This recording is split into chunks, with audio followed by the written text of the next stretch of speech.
How to recover or restore WhatsApp chats without backup.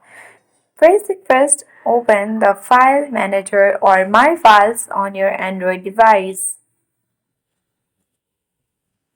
Once you open it, you have to scroll down and then select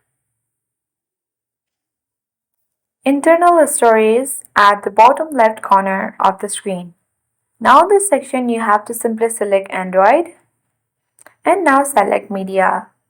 Once you have got on this page, you need to select com.whatsapp and then select the WhatsApp option.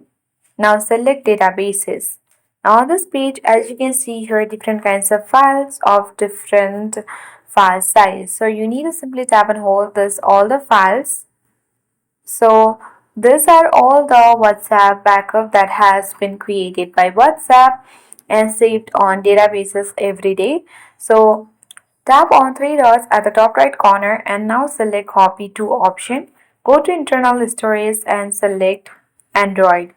Again media com.whatsapp option, and here you can add new folder or you can select on WhatsApp and now select databases, and here you can add new folder and now select copy to folder option. Once you have done that, all your deleted chats will be recovered or restored soon on WhatsApp.